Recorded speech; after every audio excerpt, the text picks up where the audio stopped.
Hello friends, कैसे हैं आप लोग। आई होप आप सब लोग अच्छे होंगे। हाँ जी बेटे, इस वीडियो में मैं रिविजनरी टेस्ट पेपर डिस्कस करने जा रहा हूँ। कौन सा आरटीपी सर? अरे आरटीपी मे 22 एग्ज़ाम्स का। और कौन सा? इससे पहले वाले आरटीपी तो सारे दे रखे हैं आपको। तो मे 22 एग्ज़ाम्स के लिए जो आरटीपी है वो इंस्टीट्यूट की वेबसाइट पे आ गई है और हर आरटीपी में 20 क्वेश्चन होते हैं एज़ यूजुअल। तो मैं सारे क्वेश्चन आपको डिस्कस करके दूंगा। जो क्वेश्चन मेरे को नया लगेगा वो क्लास में करवाऊंगा और जो क्वेश्चन क्लास बुक के साथ मैच करेगा मैं उसे होमवर्क में दे के आगे बढ़ जाऊंगा, क्योंकि क्लास में कराया हुआ है। आरटीपी से आपको खुद प्रैक्टिस करना चाहिए।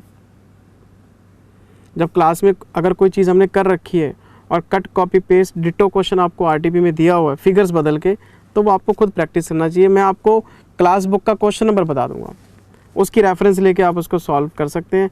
वैसे बेटे कायदे की बात यह है कि आरटीपी और एमटीपी तो बच्चे को खुद सॉल्व करनी चाहिए। वो आज का ट्रेंड है कि टीचर सब कुछ रेडीमेड दे रहे हैं, वो ठीक बात है, मैं भी रिकॉर्ड कर रहा हूँ, आप देख लेना। लेकिन आरटीपी और एमटीपी के वीडियोस का रेफरेंस तब लेना चाहिए जब बच्चा कहीं फंसे। तो जहाँ क्वेश्चन नया होगा मैं क्लास में डिस्कस करूँगा, जहाँ क्वेश्चन करवाया हुआ होगा क्लास बुक के क्वेश्चन का नंबर डाल के आगे बढ़ जाऊँगा। उसकी रेफरेंस लेके आप इस क्वेश्चन को सॉल्व कर सकते हैं। तो 10 क्वेश्चन मैं आपको आज डिस्कस करके दे रहा हूँ, 10 क्वेश्चन कल डिस्कस कर दूंगा। टोटल 20 क्वेश्चन है, 2 पार्ट में आरटीपी ख़त्म। पहले आरटीपी ख़त्म करेंगे, फिर मैं एमटीपी पे आ जाऊँगा। अभी मैं ग्रुप 1 पे फोकस कर रहा हूँ, जब ग्रुप 1 का काम निपट जाएगा फिर मैं ग्रुप 2 पे आ जाऊँगा। ठीक है जी। तो ये सर हमारा पेपर 1 अकाउंटिंग ग्रुप 1 का है। ये आरटीपी में इन्होंने कुछ अमेंडमेंट्स लिख रखे हैं, कुछ अनाउंसमेंट्स हैं एप्लीकेबिलिटी नॉन एप्लीकेबिलिटी के ऊपर, सब बकवास कर रखे हैं इन्होंने। आपने ऑलरेडी कवर किया हुआ है। फॉर एग्जांपल ये सेकंड पार्ट है जैसे ये, तो इसमें वही इन्होंने जो अकाउंटिंग स्टैंडर्ड्स का मैंने आपको अभी, जिन बच्चों ने तो पेन ड्राइव लेटेस्ट खरीदी होगी उनकी तो पेन ड्राइव में डाल के भेजा मैंने। जिन बच्चों के पास पेन ड्राइव पुरानी थी, मतलब पुरानी उन्होंने काफ़ी पहले ख़रीदी थी, उनको मैंने अपडेशन दिया था टेलीग्राम पे। अकाउंटिंग स्टैंडर्ड की एप्लीकेबिलिटी चेंज हुई थी ना, SMC non SMC definition change हुए थे, लिमिट्स चेंज हुई थी, तो ये वही है एमएसएमई। तो ये सारा आपने किया हुआ है, ठीक। और ये जो शेड्यूल 3 की बात कर रहे हैं ये कोई आज की बात नहीं है, ये अमेंडमेंट 1 साल पुरानी है। ये अमेंडमेंट भी 1 साल पुरानी है, कुछ नया नहीं है सर, सब कुछ कवर किया हुआ है आपने। और इंस्टीट्यूट देखो, पहले तो अमेंडमेंट्स बताता है, फिर इंस्टीट्यूट कहता है एक बॉक्स बना के कि ये जो सितंबर 21 का एडिशन है ना स्टडी मैट का, उसमें जो ऊपर वाले अमेंडमेंट्स हैं ये सारे इनकॉर्पोरेटेड हैं। तो जब आपका स्टडी मैट अपडेटेड है तो क्यों बच्चे को कन्फ्यूज़ कर रहे हो भाई अमेंडमेंट डाल के? कहते नहीं, जिन बच्चों के पास पुराना स्टडी मैट है ना, जिनके पास पुराना एडिशन है, तो वो इसको, तो भाई जब कोई बच्चा क्लास लेता है तो टीचर बताता रहता है उसे अपडेशंस के बारे में। तो मेरे कहने का मतलब है इस पर मत्था मत मारना, आपने सब कुछ किया हुआ है। स्टूडेंट्स नए हो पुराने हो सब फुली अपडेटेड हैं, इसमें कुछ रेफ़र करने वाली बात नहीं है। मैं सीधा क्वेश्चंस पे आता हूँ और मैं चलूँगा उल्टा। उल्टे का मतलब मैं चलूँगा क्वेश्चन नंबर 16 से 20 कराऊँगा पहले आपको। 16, 17, 18, 19 एंड 20 पहले 5 क्वेश्चन ये चेक करा रहा हूँ। क्यों? क्योंकि ये पांचों के पांचों आपके एएस के हैं और मुझे डिस्कस करने हैं। पहले मैं आपको ये 5 क्वेश्चन करवा रहा हूँ। पहले मैं 16 से 20 कराऊँगा और फिर मैं आपको 11 से 15 चेक कराऊँगा। 10 क्वेश्चन मुझे आज ये कवर करने हैं। तो बच्चे मैं क्वेश्चन नंबर 16A पे खड़ा हूँ और इन्होंने हेडिंग डाली है एप्लीकेबिलिटी ऑफ अकाउंटिंग स्टैंडर्ड्स, और ये वही है जो मैंने अभी कॉन्सेप्चुअल फ्रेमवर्क ऑन एएस के रिवाइज्ड 2 लेक्चर दिए थे टेलीग्राम पे पुराने बच्चों को, और जो बच्चे नए हैं उनकी तो पेन ड्राइव में है। मेरे कहने का मतलब ये जो बच्चों ने मेरे को मैसेज किया था कि सर ये तो थ्योरी है, कहीं काम तो आती नहीं है, ये आप क्यों देते रहते हो, तो आरटीपी में देखो उसके ऊपर क्वेश्चन बना दिया। मैं क्वेश्चन पढ़ना स्टार्ट करता हूँ।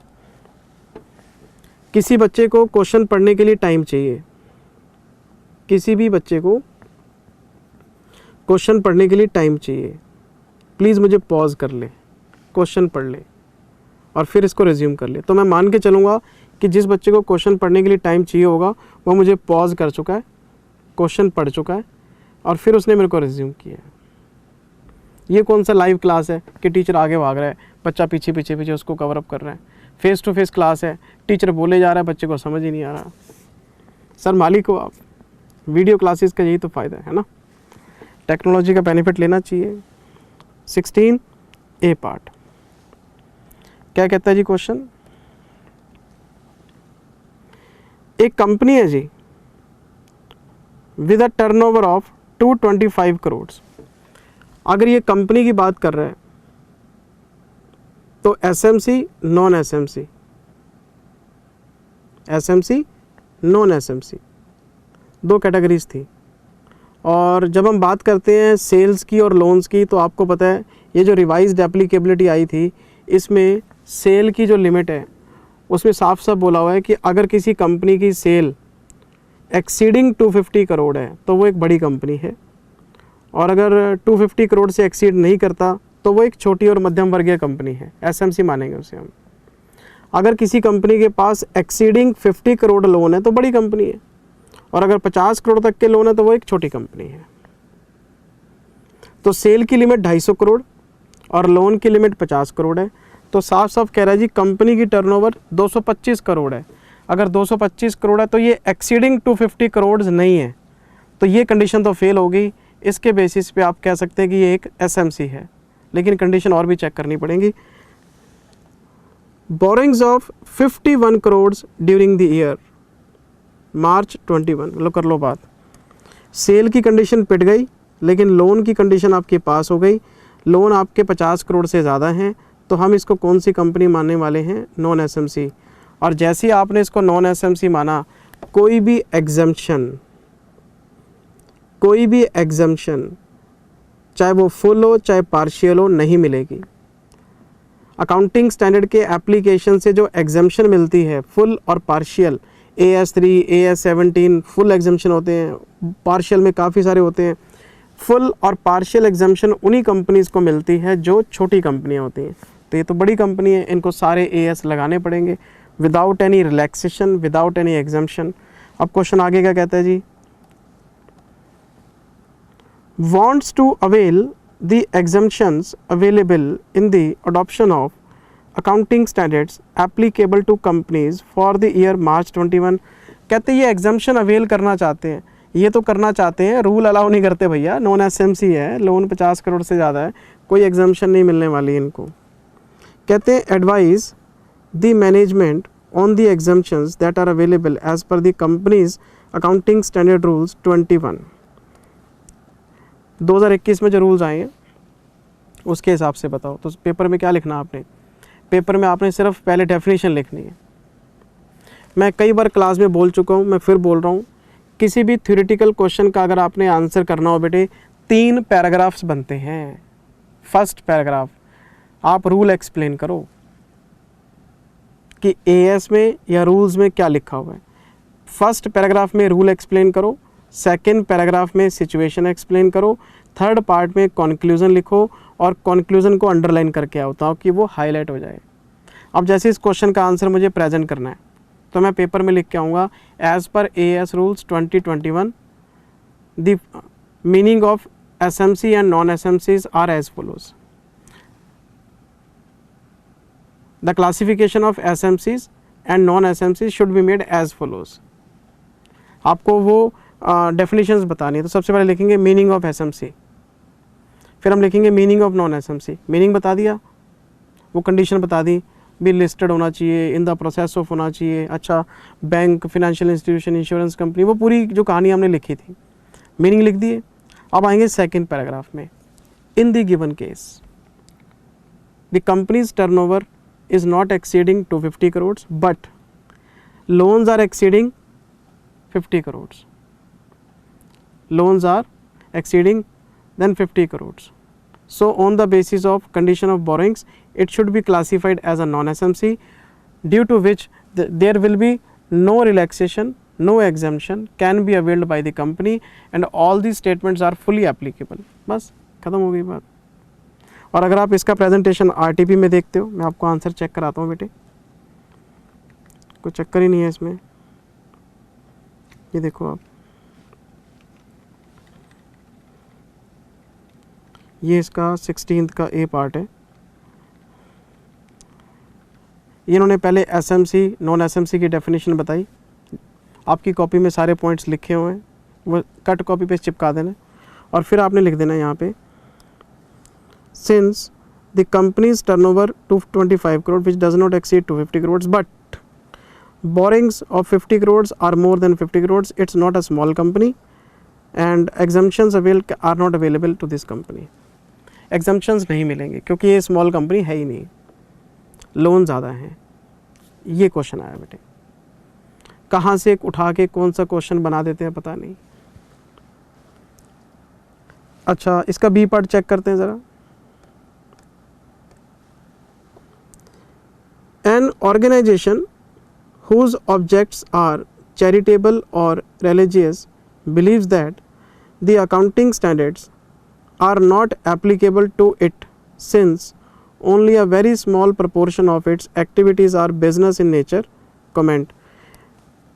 क्लास में मैं आपको हमेशा पहले कॉर्पोरेट के ऊपर एप्लीकेबिलिटी बताता हूँ, फिर नॉन कॉर्पोरेट एंटिटीज़ पे बताता हूँ, फिर कोऑपरेटिव सोसाइटीज़ पे बताता हूँ, फिर चैरिटेबल ट्रस्ट पे बताता हूँ।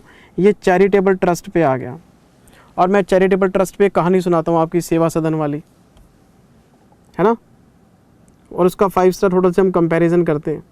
मैंने चैरिटेबल ट्रस्ट में क्या समझाया था कि अगर किसी ट्रस्ट की 100% एक्टिविटीज़, अगर किसी ट्रस्ट की 100% एक्टिविटीज़ फ्री ऑफ कॉस्ट हैं और वो 1 रुपया भी चार्ज नहीं करते, तो उनके ऊपर किसी प्रकार का कोई भी एएस नहीं लगेगा, क्योंकि ऐसी ट्रस्ट कमर्शियल एक्टिविटीज़ में इन्वॉल्व है ही नहीं। लेकिन अगर आपकी चैरिटेबल ट्रस्ट 1 रुपया भी चार्ज करती है अपनी सर्विस के लिए, 1 रुपया भी, तो वो कमर्शियल एक्टिविटी में आ जाएगा और उसके ऊपर फिर हम अकाउंटिंग स्टैंडर्ड्स का एप्लीकेशन प्रोफेशनल जजमेंट से करेंगे।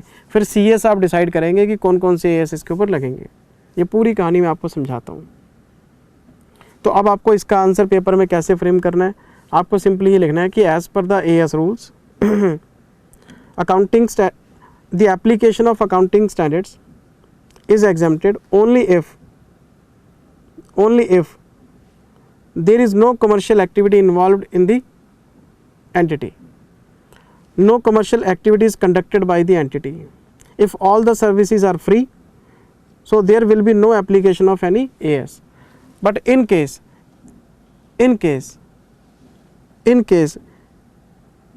any price is charged, whether full or part, if any commercial activity is conducted,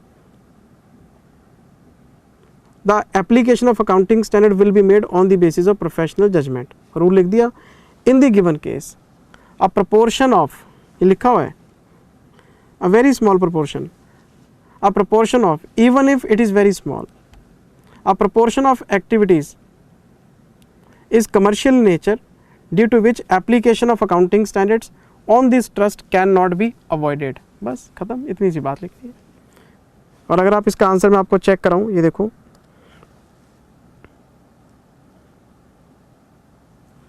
अगर आप इसका आंसर देखो,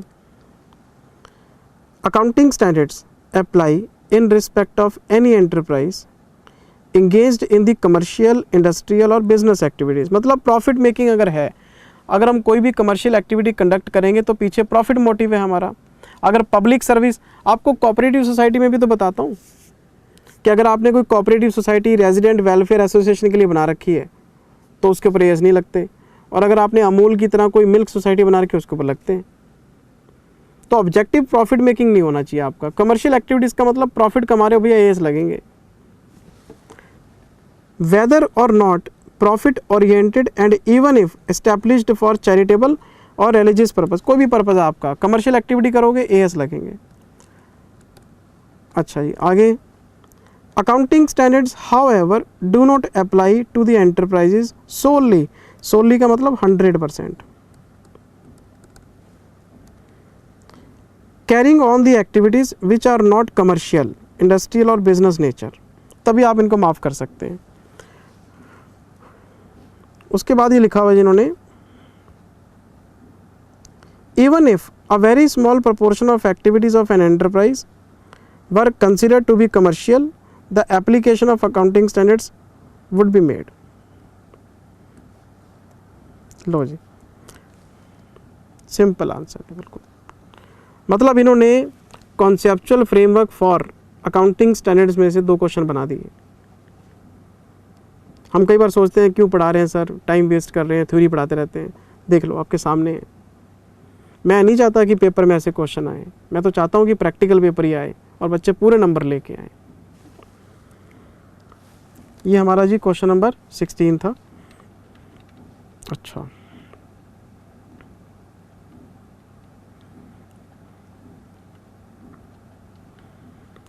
फिर मैं आपको आगे लेके चल रहा हूँ जी। 16th के बाद हम आ गए 17th में। 17th का ए पार्ट।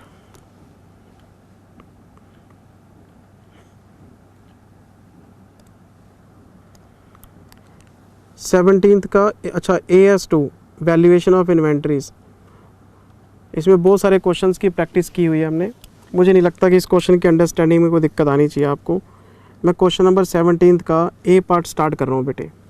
किसी बच्चे को क्वेश्चन पढ़ने का टाइम चाहिए, मुझे पॉज कर सकता है, देख सकता है उसके बाद। ठीक है जी।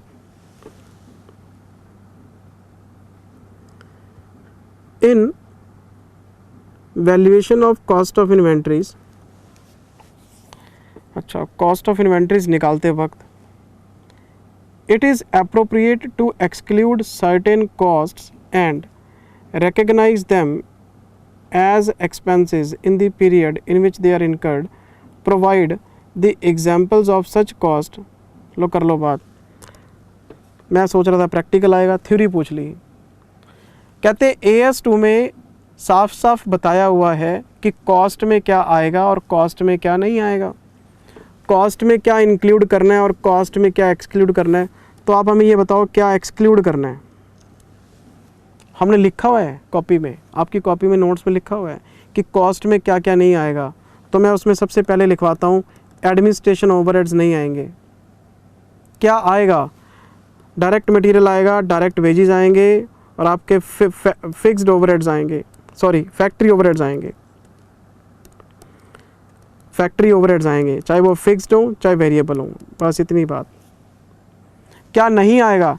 एडमिनिस्ट्रेशन ओवरहेड नहीं आएगा, सेलिंग एंड डिस्ट्रीब्यूशन कॉस्ट नहीं आएगी, स्टोरेज कॉस्ट नहीं आएगी।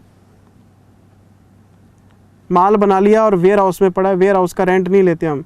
जितना पैसा प्रोडक्शन से लिंक है, और मैं हमेशा क्लास में कहता हूँ फैक्ट्री की 4 दीवारी में जो पैसा खर्च करोगे वो कॉस्ट में आता है।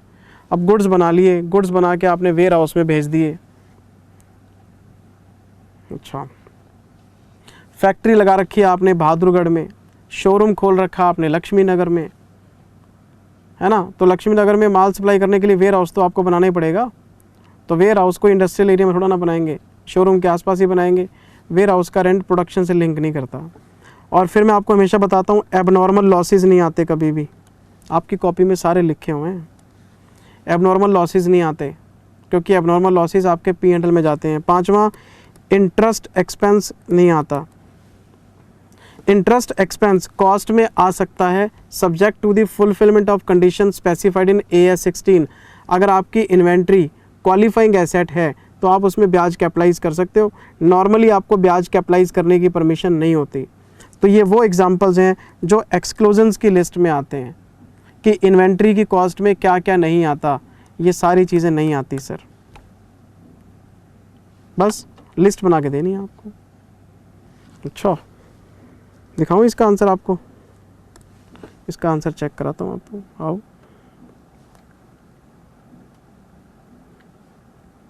सेवनटीन्थ का ए पार्ट, लो जी,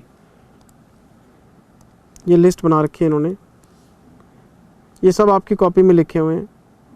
एडमिनिस्ट्रेशन ओवरहेड्स नहीं आते, ठीक है जी। सेलिंग एंड डिस्ट्रीब्यूशन ओवरहेड्स भी नहीं आते।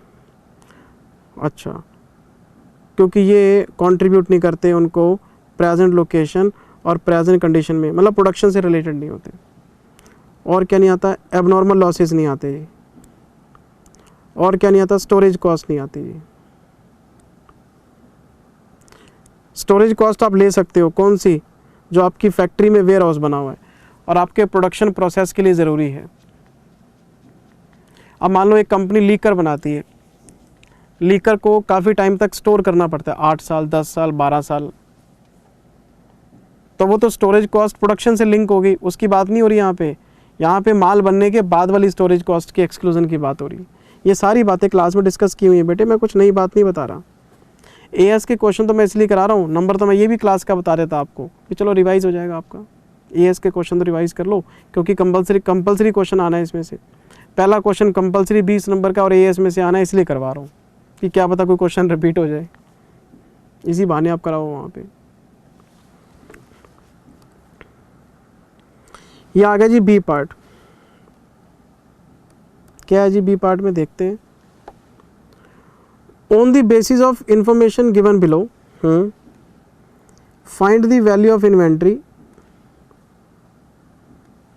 Find the value of inventory. ये जो पीरियोडिक बता रहे हैं ये मंथली हो सकता है, ये क्वार्टरली हो सकता है, ये ईयरली हो सकता है, देख लेंगे। मंथली वैल्यूएशन करते हैं, क्वार्टरली वैल्यूएशन करते हैं या ईयरली। AS2 वैल्यूएशन प्रिंसिपल लगाने की बात करता है 31 मार्च को, कॉस्ट और NRV which ever is lower, पर ये पीरियोडिक बेसिस पे लगाते हैं, देख लेते हैं क्या कहते हैं जी। एज पर AS2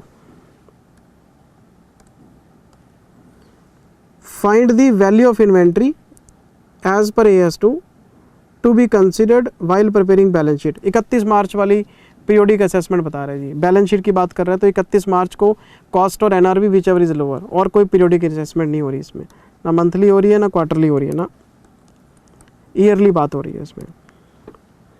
कौन सा फॉर्मूला बता रहा है, वेटेड एवरेज बेसिस। अच्छा, हमारे पास है परचेज, छोटा सा पॉइंट है एक, डेट ऑफ परचेज, यूनिट्स और purchase cost per unit. Weighted average का मतलब समझते हो, वेटेड एवरेज का मतलब है इन सबको इकट्ठा कर लो, 20 और 15 35, 35 और 30 65, 65 और 15 80, 80 यूनिट्स हैं। अच्छा, इन दोनों को गुणा करो आपस में, 108 into 20 2160, 15 into 107 1605, 30 into 109 30 into 109 3270, 15 into 107 1605, लगाओ जी इसका टोटल, 2160 1605 3270 1605 8640। एवरेज कॉस्ट निकालो, average cost per unit 8640 divided by 80, ये आ गया 108 रुपये पर यूनिट। ठीक है जी। अच्छा, ये बता रहा है details of issue of inventory, इसका मतलब इन्वेंट्री बिक चुकी है। ये इश्यू का मतलब आपने प्रोडक्शन डिपार्टमेंट से निकाल के ट्रांसफ़र कर दी, 20 और 10 10 और 20 30, 30 और 10 40, 40 और 20 ये हो गई जी 60, ये सोल्ड है। अब मुझे बताओ खरीदे कितने थे, 80, बेच कितने दिए, 60, तो क्लोजिंग स्टॉक कितना है, क्लोजिंग स्टॉक है जी 20 का। तो अगर आप मुझसे पूछो कॉस्ट कितनी है, तो मैं बोलूँगा 20 इंटू 108, ये इसकी कॉस्ट है 2160 रुपये की। अब चाहिए हमें NRV, कहीं ना कहीं ज़रूर होगी, पढ़ो ज़रा। NRV दे रखी है हमें 107 रुपये 75 पैसे, लो कर लो बात, 107 रुपये 75 पैसे, तो ये आ गई है 2155। अब बताओ विच एवर इज़ लोअर क्या है, विच एवर इज़ लोअर है 2155 रुपये, आंसर आ गया। और बाकी के 5 रुपये P&L में डाल देंगे वैल्यूएशन लॉस के नाम से। ये कोई क्वेश्चन है बेटे, इसको आप क्वेश्चन कहते हो। और अगर ये भी सॉल्व ना हो तो बताओ मुझे क्या फ़ायदा है एएस पढ़ने का। वेटेड एवरेज लगाना है, सारे यूनिट्स इकट्ठे करके एवरेज कॉस्ट निकाल लो, जितने बिक गए वो माइनस कर लो, क्लोजिंग स्टॉक आ गया वैल्यूएशन कर दो। मैं इसका आंसर आपको चेक करा देता हूँ, यही आंसर है और कुछ है ही नहीं। ये देखो, कुछ करने लायक होगा तो बताऊँगा। 2155, ये इन्होंने पहले 8640 निकाल लिया, एवरेज कॉस्ट 160, 2160, 2155, ये आंसर पड़ा आपका। ये देखो कॉस्ट और NRV which are is lower 2155, है ना आसान काम। अच्छा जी 17th क्वेश्चन में वापसी करते हैं।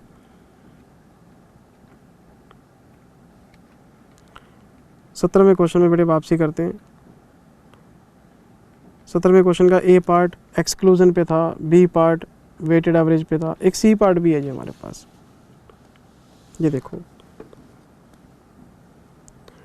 रोहन प्राइवेट लिमिटेड एक कंपनी है, ये होलसेलर हैं जी।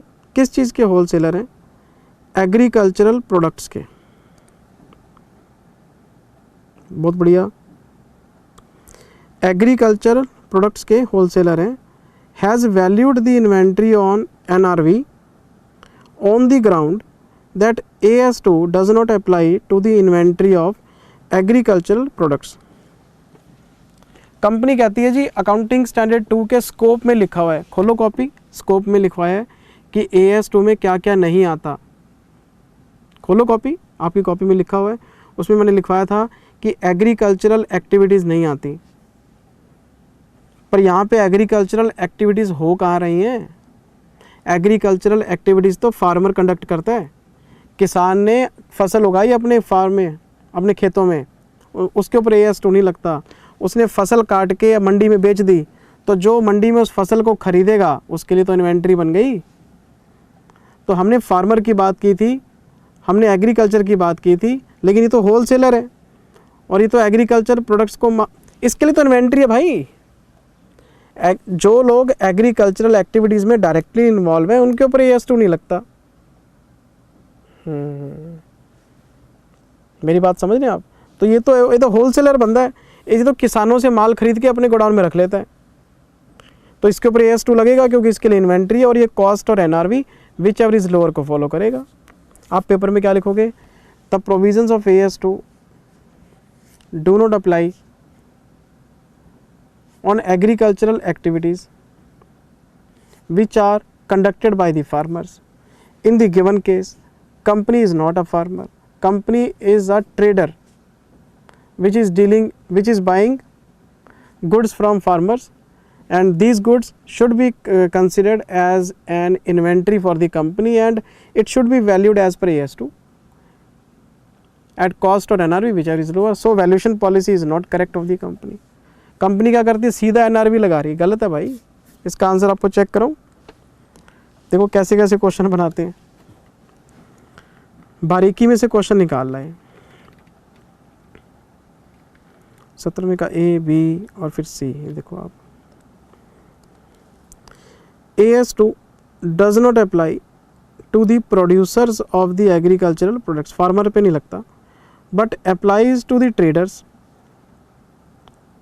Hence AS2 will apply to the company and it will have to value inventory lower of cost or market value। सही है जी। अब आते हैं हम क्वेश्चन नंबर 18 पे।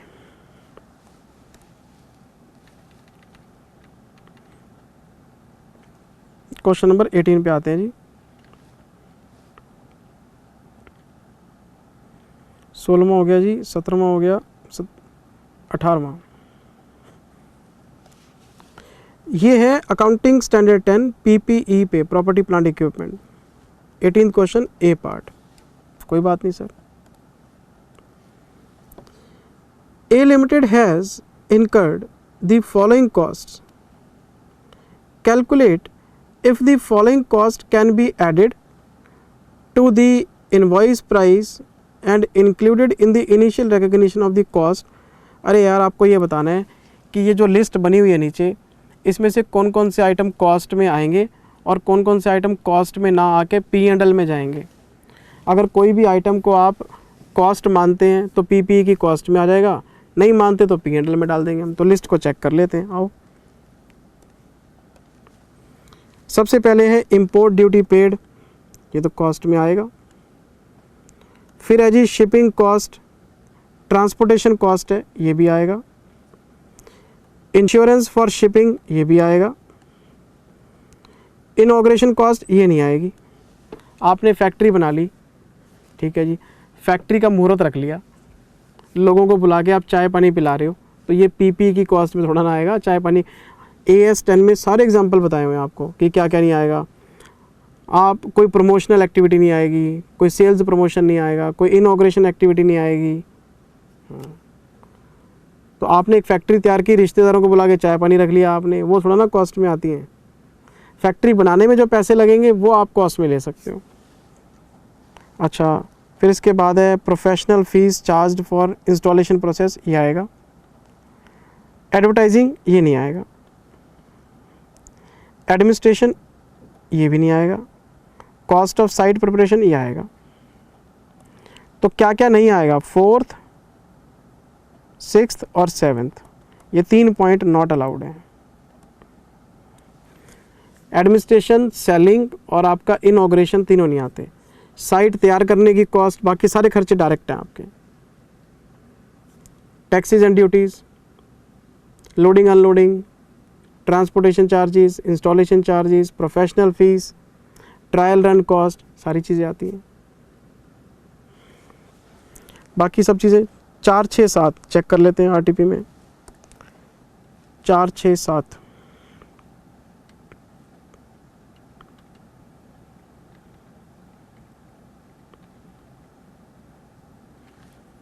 4, 6, 7 ये नहीं आएंगे। 17वां ABC ये रही 18वां। Excluded from the cost 4, 6, 7। बाकी included in the cost point number 1, 2, 3, 5, 8। सब कुछ आपकी कॉपी में लिखा हुआ है सर, मैं कुछ नया नहीं बता रहा, मैं तो RTP करा रहा हूँ, मैं कौन सा कॉन्सेप्ट बता रहा हूँ आपको। अच्छा जी सर, हम आ गए अब 18वें क्वेश्चन के B पॉइंट में।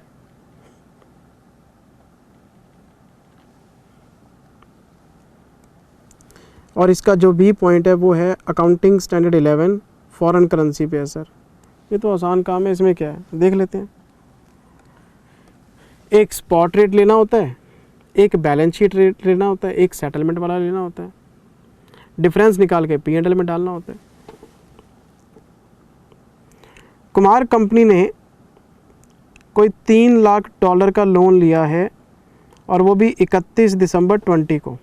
मैं लिख लेता हूँ, 31 दिसंबर 20 को $3 लाख का लोन लिया है सर हमने। बहुत बढ़िया सर, लोन लेने में क्या बढ़िया भाई, जिसने लिया उसके लिए तो बढ़िया, उसको तो पैसे मिल गए हैं। अच्छा, which will repaid as on 30 June 21। इसको वापस करना है, इसको वापस करना है 30 जून 2021 को। 6 महीने का ड्यूरेशन है, शॉर्ट टर्म लोन है, मॉनिटरी आइटम है। पहले स्पॉट रेट पे रिकॉर्ड होगी, फिर बैलेंस शीट डेट आएगी बीच में। कौन सी बैलेंस शीट डेट? 31 मार्च 21 आएगी बैलेंस शीट। तो पहला वैल्यूएशन यहाँ पे करेंगे, दूसरा वैल्यूएशन यहाँ पे करेंगे, काम ख़त्म। आसान क्वेश्चन है बिल्कुल। Kumar limited prepares its financial statements ending on March 21। पता है सर, मैंने पहले लिख लिया। Rate of exchange between the reporting currency foreign currency on the different dates. 31 दिसंबर को बताओ क्या रेट है? 44 रुपये का जी, लो 44 रुपये। 31 मार्च को क्या रेट है? 44.5 रुपये, लो जी 44.5 रुपये।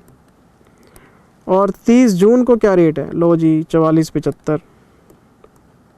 मुझे एक बात बताओ, 50 पैसे का फटका तो यहाँ लग गया और 25 पैसे का फटका यहाँ लग गया।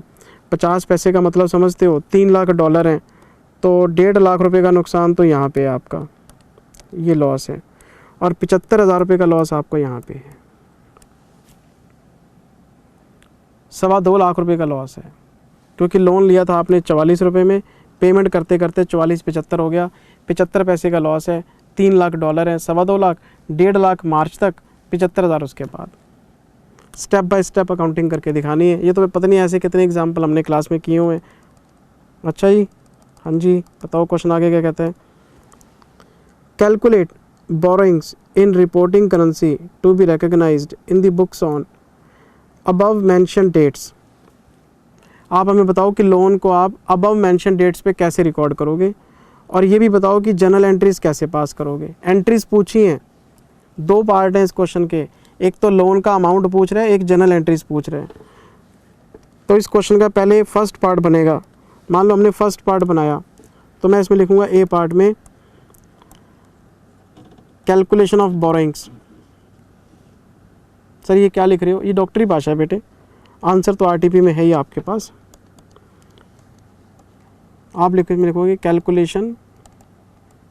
सर इसको नोट करना है? नहीं, बस देख लो, समझ लो, बस ख़त्म। नोट कॉपी पे नोट्स बनाने की ज़रूरत नहीं है बिल्कुल भी, ये आरटीपी है बेटे। एक तो मेरे पास लोन है 31 दिसंबर 20 को, एक है 31 मार्च 21 को, एक है 30 जून 21 को। दिसंबर को कौन सा लोन है? $3 लाख का है जी। $3 लाख को मैं मल्टीप्लाई करूँगा 44 रुपये से, फिर मैं $3 लाख को गुना करूँगा 44 रुपये 50 पैसे से, और फिर मैं $3 लाख को मल्टीप्लाई करूँगा 44 रुपये 75 पैसे से। ये मेरे पास बोरिंग्स। क्वेश्चन ने कहा है डिफरेंट डेट्स को बताओ कितनी कितनी बोरिंग्स हैं आपके पास। तो 3 लाख इंटू 44, मेरे पास 1,32,00,000 रुपये की लोन यहाँ पे है। 1,33,50,000 का लोन यहाँ पे है।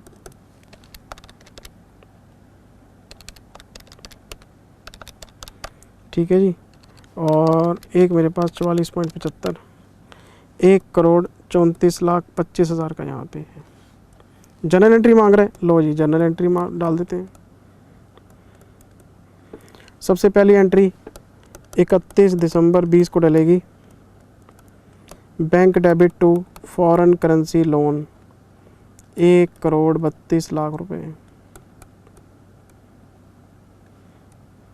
नरेशन आप लिख लेना, being loan taken in foreign currency.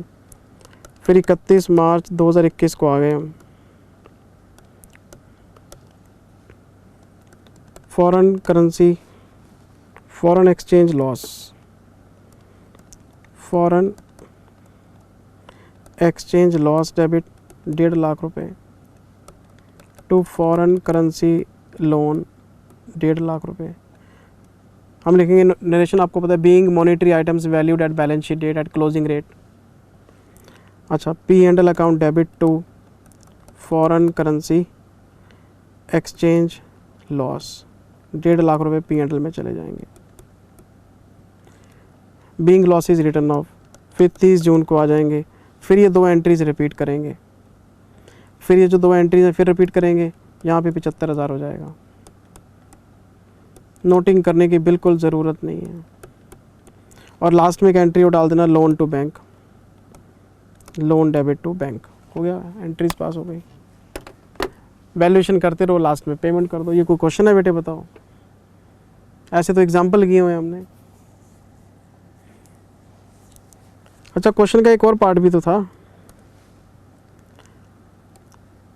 RTP करा रहा हूँ बेटे, कॉन्सेप्ट नहीं बता रहा, सब पढ़ा हुआ है आपने।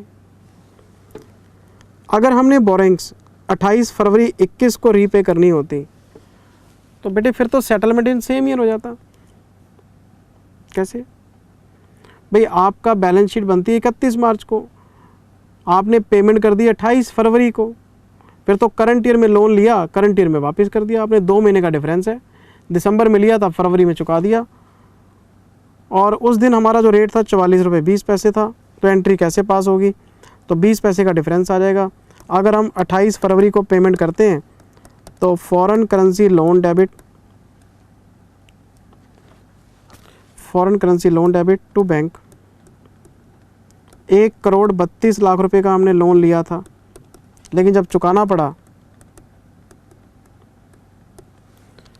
तो 3 लाख इंटू 44 20, 1,32,60,000 रुपये देने पड़ेंगे। तो P&L में डाल देंगे 60,000 रुपये। बीइंग सेटलमेंट मेड, ना कोई बैलेंस शीट का वैल्यूएशन, ना कोई उसके बाद का सेटलमेंट। दिसंबर में लोन लेंगे, फरवरी में सेटल कर देंगे, कहानी ख़त्म हो गई बस। 60,000 रुपये का लॉस है आपका। आपको 2 क्लास में मैंने मुद्दे कराए हुए हैं, settlement in same year, settlement in next year. दोनों केस मांग लिए इसने। अगर 28 फरवरी को सेटलमेंट हो जाएगा तो बैलेंस शीट से पहले पहले पेमेंट हो गई तो बैलेंस शीट वैल्यूएशन होगी ही नहीं। अच्छा,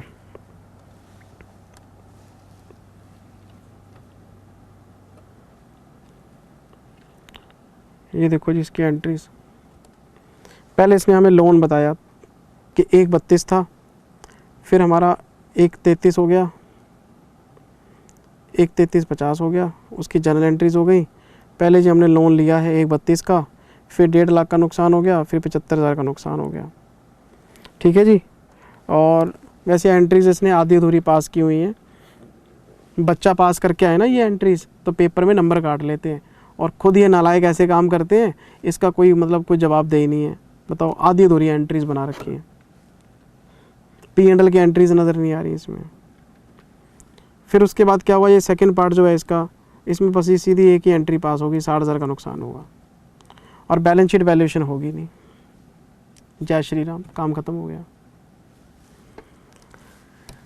बिल्कुल बिल्कुल क्लास के डिस्कशन के हिसाब से क्वेश्चन हैं सर। कोई टेढ़ा क्वेश्चन हो तो मैं रुकूं, टेढ़ा क्वेश्चन है नहीं कोई। चलते चलते हम आगे जी 19वें क्वेश्चन के ए पॉइंट में अकाउंटिंग स्टैंडर्ड 12 गवर्नमेंट ग्रांट का क्वेश्चन पूछ लिया। 19वें का ए पार्ट है सर। कोई फिक्स्ड एसेट परचेज हुई है 30 लाख रुपए की। अच्छा, मैं लिख लेता हूँ, 30 लाख रुपए की कोई एसेट परचेज हुई है, और जो गवर्नमेंट ग्रांट मिली है इसके लिए हमें, वो मिली है 12 लाख रुपए। लो, मैं 12 लाख माइनस कर लेता हूँ, तो मेरी नेट कॉस्ट कितनी है, 18 लाख है। इसकी रेजिडुअल वैल्यू है 6 लाख। 6 लाख की जो साल्वेज वैल्यू है यहाँ से मत माइनस कर देना। साल्वेज वैल्यू का रोल सिर्फ डेप्रिसिएशन की कैलकुलेशन के लिए होता है। तो अगर मैं डेप्रिसिएशन निकालूंगा तो 6 लाख रुपए हटा के बाकी को डेप्रिशिएट कर दूंगा मैं। और यूजफुल लाइफ कितनी है, 4 साल है। तो अगर आप मेरे से पूछें कि डेप्रिसिएशन कैसे निकलेगा, मैं बोलूँगा जी 18 की मेरी कॉस्ट है, 6 की साल्वेज वैल्यू है, 4 साल की लाइफ है, तो 1 साल का डेप्रिसिएशन मेरा बनता है 3 लाख रुपए का। 18 में से गए 6, 12, 3 लाख रुपए। जितने साल का डेप्रिसिएशन बोलोगे मैं अभी यहीं से माइनस कर देता हूँ। अच्छा, the company charges depreciation based on SLM। ये सारा SLM ही है सर। आगे चलो। Asset is shown in the balance sheet net of grant. हमने नेट ऑफ ग्रांट कर रखी है जी, ये सबसे फेमस मेथड होता है। डेफर्ड ग्रांट में लोग कम प्रेफर करते हैं, नेट ऑफ ही करते हैं। आफ्टर 1 ईयर, 1 साल बाद, इसका मतलब 1 साल का डेप्रिसिएशन लगाओ तो हमारी जो साल ओपनिंग बैलेंस है सेकेंड ईयर में वो ये है। 1 साल का डेप्रिसिएशन मैंने लगा दिया। Grant becomes refundable to the extent of 7.5 lakhs. Grant आई थी तो माइनस हो गई थी, जाएगी तो फिर ऐड बैक हो जाएगी, तो ये फिर 22.5 हो जाएगा। ड्यू टू नॉन कंप्लायंस, सारी बात ठीक है जी। You are required to give necessary journal entries for the second year. आपको सेकेंड ईयर की एंट्रीज पास करवानी है, फर्स्ट ईयर की एंट्रीज नहीं पास करानी, सेकेंड ईयर की एंट्रीज पास करानी है। तो सेकेंड ईयर में एक आपको डेप्रिसिएशन निकालना है, तो आपको डेप्रिसिएशन निकालना है तो 22.5 माइनस 6/3, क्योंकि अब लाइफ 3 साल है। Remaining book value, remaining life, तो 22.5 मेरे पास है, और माइनस करूँगा 6 की साल्वेज वैल्यू है, 3 से डिवाइड करूँगा तो 5.5 का डेप्रिसिएशन है। बाकी का हमारे पास जो बचेगा वो बचेगा 17।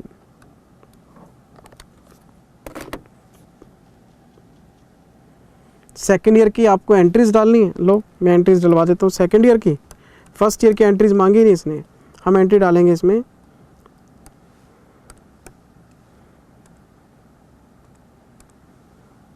फर्स्ट एंट्री में refund of grant debit to bank, 7.5 lakh की आपको ग्रांट वापस करनी है। FA account debit to refund of grant 7.5। आप चाहो तो इसकी नेट एंट्री भी बना सकते हो। नरेशन में आपने क्या लिखना है, बीइंग ग्रांट रिफंडेड, और सेकेंड एंट्री में डालना आपने depreciation debit to FA 5.5 5.5। P&L account debit to depreciation 5.5 हो गई जी, एंट्रीज खत्म हो गया काम। और वर्किंग नोट नीचे बना देना। ये जो स्टेटमेंट मैंने आपको बना के दी है ऊपर, ये जो स्टेटमेंट बनी है ये वाली, ये वर्किंग नोट में जाएगी। ग्रांट आ गई, माइनस हो गई, डेप्रिसिएशन लग गया, अगले साल का बैलेंस आ गया, ऐड बैक कर दिया, नया डेप्रिसिएशन आ गया, वैल्यू आ गई, ये वर्किंग नोट में चला जाएगा।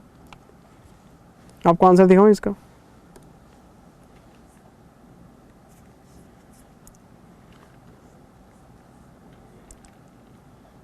लो जी, ये इसका एंट्री, 3 एंट्रीज। एक तो नेट एंट्री मार दी रिफंड की, डेप्रिसिएशन की, P&L depreciation, narration properly paper में लिख के आना, और ये एक आपको वर्किंग नोट मिलेगा प्लस माइनस का। ये देखो सही बनाया क्वेश्चन जमा।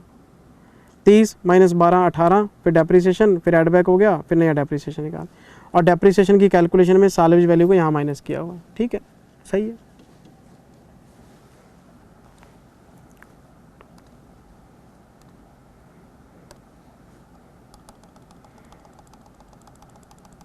क्वेश्चन नया नहीं था, इसको आप नया क्वेश्चन नहीं कह सकते, सब किताब में है, अपनी क्लास की कवरेज की क्वेश्चन है सारे।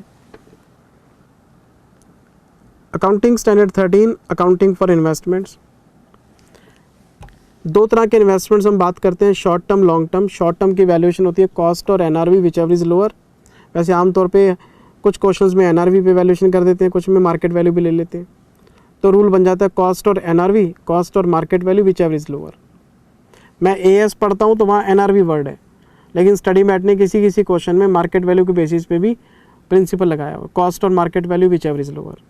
शॉर्ट टर्म की वैल्यूएशन करनी है तो कॉस्ट और market value which ever is lower. Long term की वैल्यूएशन करनी है तो एट कॉस्ट। लॉन्ग टर्म आपको पता है बेचना ही नहीं, बेचना नहीं तो मार्केट प्राइस क्यों पड़े। लेकिन लॉन्ग टर्म इन्वेस्टमेंट की वैल्यूएशन भी कभी कभी वैल्यूएशन प्रिंसिपल से हो जाती है in case of permanent decline. अगर आपकी लॉन्ग टर्म इन्वेस्टमेंट आपको परमानेंट डिक्लाइन में नज़र आती है, परमानेंट डिक्लाइन में आपको लग गिर गई यार ये तो, और ये दोबारा नहीं उठेगी। हमने किसी कंपनी के शेयर खरीदे ये सोच के कि 5 साल बाद मैं बेचूंगा, मैंने यस बैंक के शेयर खरीदे ये सोच के कि मैं 10 साल के बाद बेचूंगा, और यस बैंक का शेयर था 500 रुपये का, वो रह गया 5 रुपये का। अब 500 से 5 रुपये इतनी बड़ी गिरावट, ये कोई आम बात तो है नहीं। 500 से 490 हो गया, 470 हो गया, 475 हो गया, 440, चलता है 20-30% ऊपर, 20-30%। ये तो 500 का 5 रुपये रह गया सर, ये तो एक्सेप्ट। इसका मतलब कंपनी ने कोई ना कोई ऐसी डिस्क्लोजर्स दिए हैं या कंपनी लॉस में है, आपकी रिकवरी पॉसिबल नहीं है। तो परमानेंट डिक्लाइन के केस में आपको लॉन्ग टर्म इन्वेस्टमेंट्स को वैल्यू कर देना चाहिए। ये उसी के ऊपर बेस्ड क्वेश्चन है, मैं पढ़ा देता हूँ, आंसर बिल्कुल आसान है। JVR Limited has made investment of 97.84 crores in the equity share of QSR Limited in 16-17। Company ने काफ़ी मोटा इन्वेस्टमेंट किया है,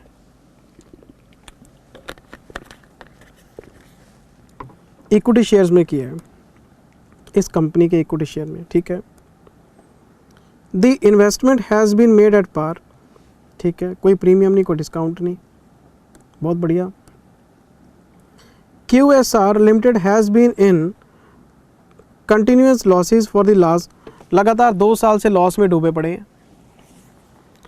JVR limited is willing to reassess the carrying amount of investments QSR limited and wish to provide, अच्छा, decline in value of investment for the year March 21। मुझे एक बात बताओ, शेयर खरीदे कब थे? 16-17 में, और मैं वैल्यूएशन कब कर रहा हूँ? 21 में। एक बात तो पक्की है कि लॉन्ग टर्म इन्वेस्टमेंट है, 1 साल से ऊपर हो गया, और अगर लॉन्ग टर्म इन्वेस्टमेंट है तो इसकी वैल्यूएशन कॉस्ट पे होनी चाहिए, accept in case of permanent decline. तो जो डिमोनेशन बता रहे हैं वो लॉन्ग टर्म है सर, क्योंकि कंपनी लॉस में है, लॉस में तो शेयर की वैल्यू गिरेगी। कंपनी अगर लॉस में है तो प्रॉफिट रिकॉर्ड करना बड़ा मुश्किल काम है, गई कंपनी तो गई। कहते हैं जी discuss whether the connection of JVR to bring down the carrying amount of investment is in accordance with, yes, वो पूरी कहानी सुना दो। करंट की वैल्यूएशन कैसे होती है, लॉन्ग टर्म की वैल्यूएशन कैसे होती है, और लॉन्ग टर्म के केस में वैल्यूएशन कम की जा सकती है अगर परमानेंट डिक्लाइन हो। तो इन the given case company is recording losses, so it can be taken as a hint of permanent decline, so the intention of company is correct. खत्म हुई बात. वैल्यूएशन पे दे दिया, बताओ. अच्छा, और जो 20वां क्वेश्चन है ये दे दिया बोरिंग कॉस्ट पे. ये इसका ए पार्ट है सर. देख लेते हैं क्या कहता है क्वेश्चन. एक कंपनी है जी जिन्होंने एक कॉम्प्लेक्स बनाया है. नहीं, कॉम्प्लेक्स नहीं बनाया इन्होंने. एक कंपनी है जी has constructed a complex piece of equipment. Equipment का कोई कॉम्प्लेक्स पीस बनाया है इन्होंने और ये क्वालिफाइंग एसेट है. मतलब एसेट की नेचर को लेके कोई डाउट नहीं है. That is to be installed on the production line of a manufacturing plant. ठीक है, क्वालिफाइंग एसेट है. The equipment has been constructed over a period of 15 months. तो क्या दिक्कत है? 15 महीने है तो सब्सटेंशियल पीरियड है. क्वालिफाइंग ये खुद ही मान गया तो ब्याज के अप्लाइज कर लो, क्या दिक्कत है?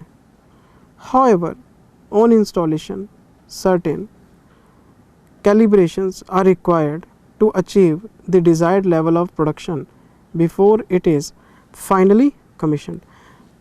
प्रोडक्शन सही लेवल तक लाने के लिए मशीन का अभी इस्तेमाल शुरू नहीं हुआ. अच्छा, अभी मतलब कंपनी की जो मशीन है वो रेडी फॉर यूज़ नहीं हुई, देसी भाषा में, क्योंकि कंपनी अपनी नॉर्मल लेवल तक नहीं आई. अभी तक मशीन अपनी नॉर्मल कैपेसिटी पे नहीं आई. This process is expected to take approximately 2 months, during which test run will be made. अभी 2 महीने टेस्टिंग चलेगी मशीन की. Should the borrowing cost attributable to the borrowings pertaining to the 2 months test run be capitalized? Yes, कर सकते हैं. Sir इसका क्या answer होगा? सेसेशन. आप पेपर में लिख के आओ सेसेशन को, कि सेसेशन पॉइंट वो पॉइंट है जब आपकी asset ready for sale, ready for use हो जाती है. In the given case machine is not ready for use, it's still in the test running phase. So 2 months interest can be capitalise because machine is not ready for use. So cessation can not be considered. काम कहाँ ख़त्म हुआ? Testing तो भी चल रही है, machine is not ready for use. भाई कमेंसमेंट, सस्पेंशन, सेसेशन.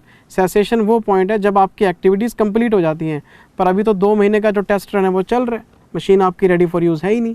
तो टेस्ट रन के जो 2 महीने हैं उसका ब्याज आप अप्लाइज कर सकते हो, कोई चक्कर ही नहीं है. तो आपने सेसेशन को एक्सप्लेन करना है इस क्वेश्चन में. अच्छा, फिर हमें एक और इसका बी पार्ट दे रखा है. ये भी थ्योरेटिकल क्वेश्चन ही लग रहा है. Should capitalisation of borrowing cost be continued when the qualifying asset has been constructed but marketing activities to sell the asset? No,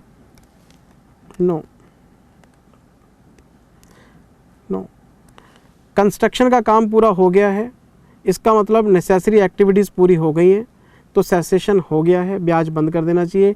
marketing activities are not necessary for the cessation of asset. Cessation होता क्या है भाई? आपकी necessary activities which are required to complete the asset. नहीं, भूल गए साथ. Capitalisation का कमेंसमेंट बताया था मैंने आपको.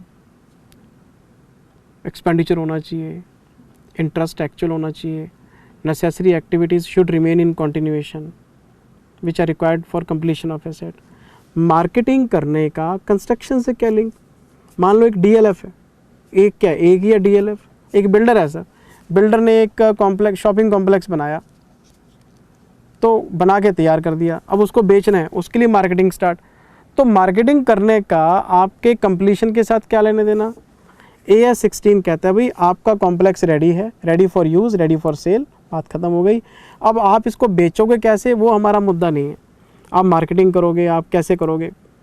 तो मार्केटिंग एक्टिविटीज़ जो आपकी प्रोग्रेस में है वो ब्याज कैपिटलाइज करने का पीरियड नहीं माना जाएगा. तो जैसे ही कंस्ट्रक्शन ख़त्म हुआ होगा तो पेपर में कैसे लिख के आना है? आप सेसेशन को एक्सप्लेन करो कि जी सेसेशन पॉइंट वो पॉइंट है जहाँ पे सारी एक्टिविटीज़ कंप्लीट हो जाती हैं और उसके बाद आपकी एसेट रेडी हो जाती है फॉर सेल, फॉर यूज़.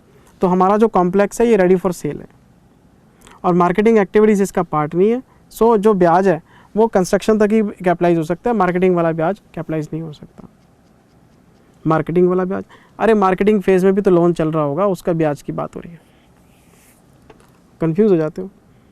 ये एएस के क्वेश्चंस हैं बेटे हमारे। 5 क्वेश्चंस थे, लास्ट के 5 क्वेश्चन मैंने आपको करा दिए। तो मैंने आपको करा दिया है क्वेश्चन नंबर 16, 17, 18, 19, 20। अब आते हैं 11 से 15। 11 से 15 अब मेरे को करवाना नहीं कुछ भी, सारे क्वेश्चन क्लास में किए हुए हैं। 11 से 15 वाले मैं दिखाता हूँ। सबसे पहले मैं खड़ा हूँ क्वेश्चन नंबर 11 में। लो जी सर, ये हायर परचेज का क्वेश्चन है और इसे आप क्लास बुक में, मैंने नोट किया हुआ है, मैं देख के आया हूँ, मेरे को तुक्केबाजी नहीं मार रहा। क्लास बुक का क्वेश्चन नंबर 29 आप रेफ़र कर सकते हैं। और अगर 29 आपने किया हुआ है, इसको करने की ज़रूरत नहीं, कुछ भी नया नहीं है इसमें। अच्छा जी, फिर हमारे पास है डिपार्टमेंटल, ये तो सबका फेवरेट क्वेश्चन होता है। ये क्लास बुक का क्वेश्चन नंबर 1 है, कुछ नया नहीं है। प्रैक्टिस करना चाहो कर लो, छोड़ना चाहो छोड़ सकते हो। अगर आपको लगता है कि क्लास बुक के क्वेश्चन आपने कर रखे हैं, सारे सारे सारे आते हैं।